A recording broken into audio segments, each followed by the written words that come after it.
in the port city of Piraeus. It is the largest port in the Mediterranean Sea, located just outside of Athens. It services 24,000 ships each year, including cruise liners, containers, and ship repairs. It is the major port of entry for the two largest Greek industries, shipping and tourism, employing about 1,500 workers. The Greek Hellenic fleet is the world's most valuable merchant shipping system, valued at $106 billion, largely owned by the Greek oligarchy. The Chinese state-owned shipping company, COSCO, owns the rights to 2 container terminals at this port. The memorandum that SYRIZA is currently negotiating with European creditors mean that this port will be entirely privatized in the coming years.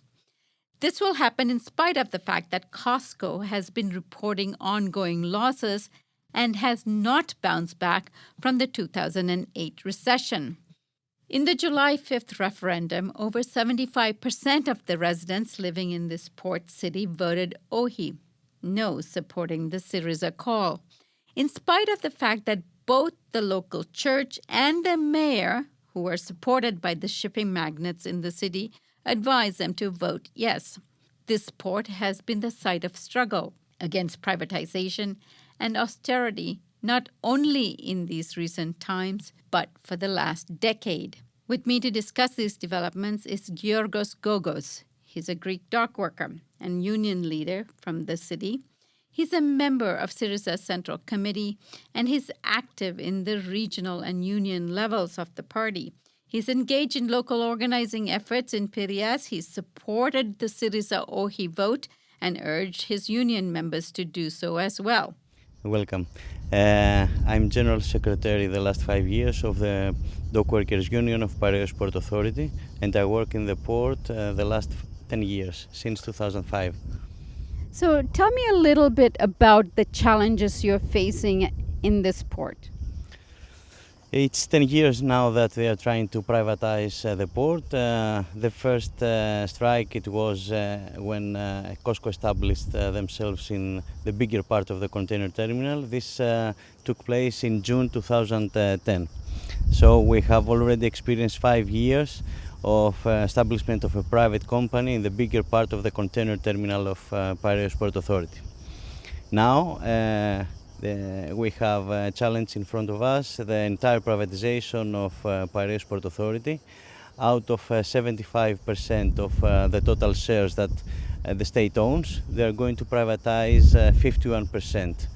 So it was a decision of the previous government. Initially, they started by privatizing 67%, and the new government changed this condition to 51%.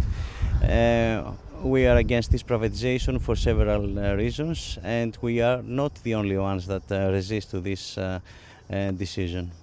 Tell me a little bit about the union. How large is it, and what are some of the challenges you're facing in organizing against privatization in this port? Our union represents the traditional dock workers. We're about 300 working in the public port. There are 3 more unions in the public port, and they are organizing other specialties, like people working in the administration. The other union is for technicians and operators of the machines, and the third one is for foremen and supervisors. We're not organizing people in the COSCO terminal. Recently, before a year, they made their first strike so as to demand their rights, and so far they didn't succeed to conclude in the first and basic collective bargaining agreement, unfortunately, because they are quite biased by the management of COSCO company. So the workers in the COSCO port, are they employees of COSCO, or are they employees of the managers of the COSCO port here? A few of them, they are employed fully by COSCO company, and the big majority, they are employed through a complex system of some contractors. There is a big company which is called the Diakinesis Port, and they have a number of 8-9 individuals who are providing also people to the Akinesis, and the Akinesis is providing labor force to the two peers of Costco. Okay, and so what are the education levels of the workers?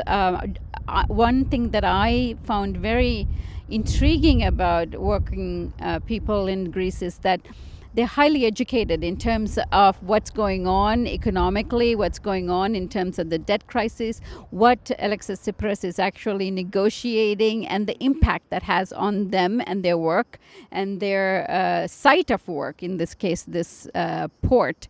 So give me a sense of the level of worker education and knowledge about what's going on in the economy. Yes, the last 5 years that we have memorandums and Troika presence in the country raised very much the interest of people for politics, and inevitably, because these memorandums affected so much our lives, we are well informed about what is happening and why is happening this. People here, especially in this area, they voted with vast majority of 70% for no. And this no was against austerity and continuation of memorandums.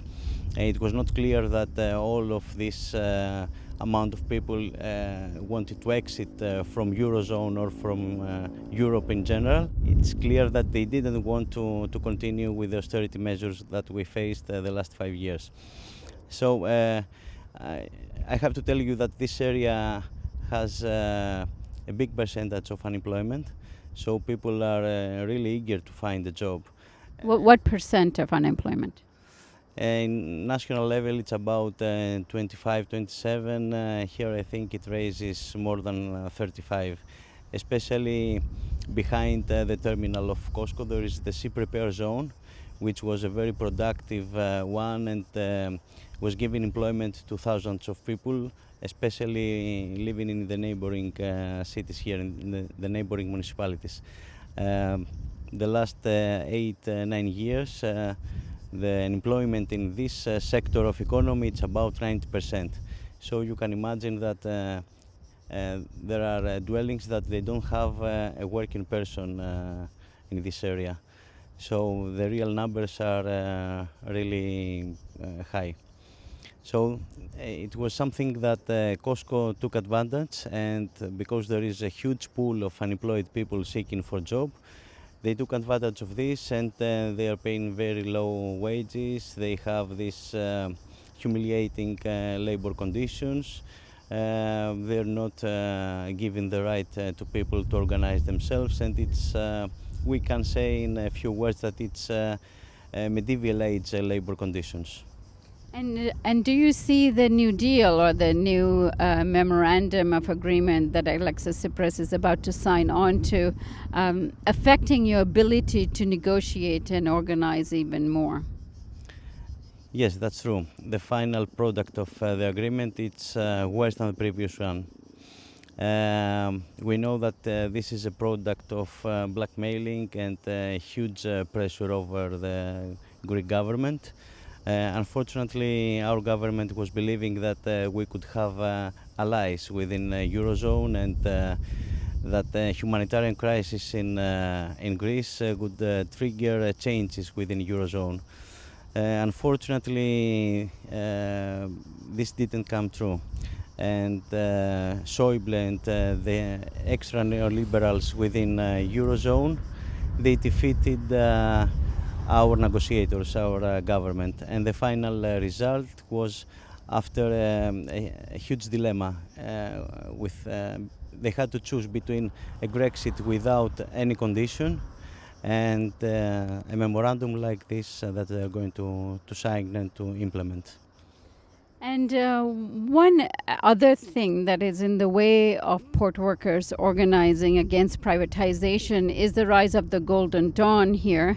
And I was wondering and that is also sliced by the fact that the rise of the neo-Nazis or Nazis in this area is also on the rise, preventing some of the port worker organizing that's going on. Tell me about some of that complexity. Yes, it's a bit strange, but in this let's say, labor municipalities, the rate of Golden Dawn is quite high. It's more than the average percentage in national-wide percentage.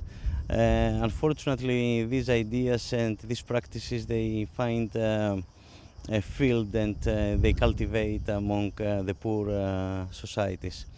In the port, we don't have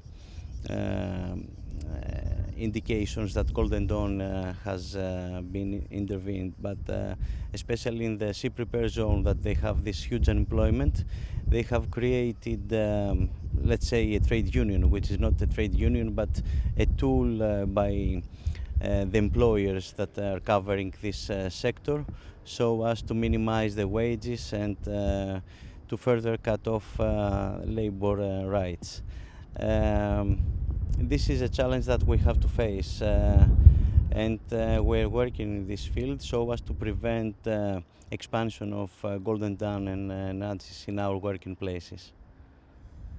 Given that majority of the people voted against a referendum here, what are their thoughts now, or what are your thoughts now that the memorandum is been approved by the Parliament, and it's gone against what the will and the democratic will of the people have been in this area, and perhaps your union members as well?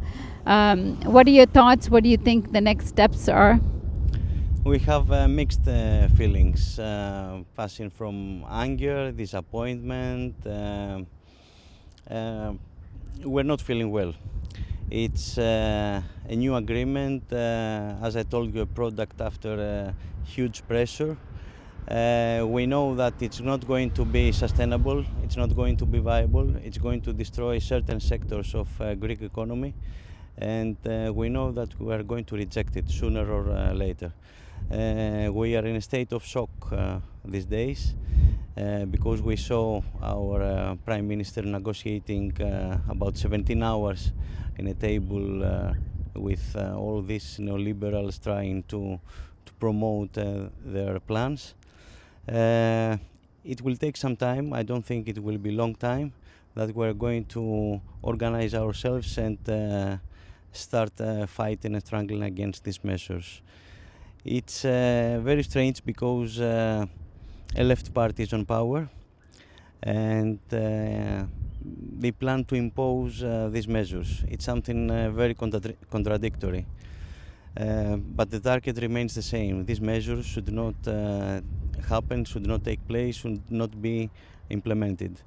So we still want to continue our struggles. The point is to organize them better so as to have better results.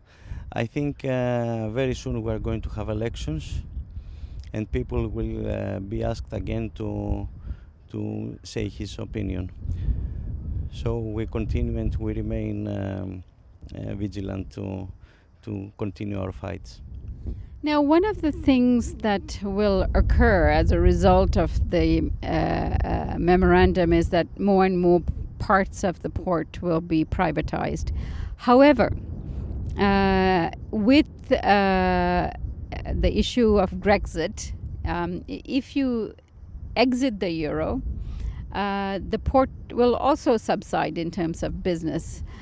Is that your anticipation? First of all, we have to say that we're not talking about a privatization like the others that happened in European Union, meaning concession to several providers, certain cargo terminals, etc. Here the case is the privatization of entire Piraeus Port Authority. It's not only the cargo terminals, it's not only the cruise terminal, it's not only the passenger terminal that connects the ferry lines between the Greek islands and the mainland. It's about privatizing public authorities, and this is unique in the European Union. With one exception, the changes, the reforms in port policy in Britain during the Thatcher era, and they still try to recover after 25 years of these reforms. So it's something unique for European continent, and I think that even the people in the government, they're not happy at all to implement this privatization.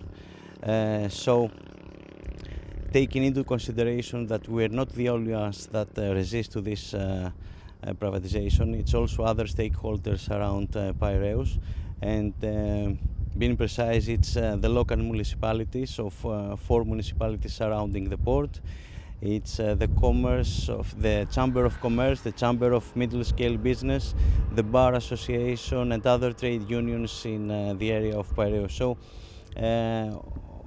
whole local society is against this decision. We're not alone in this fight. And we are hoping we are going to win and keep the port under the public control. Giorgos, I thank you so much for coming on the Real News Network and speaking with us today. Thank you very much.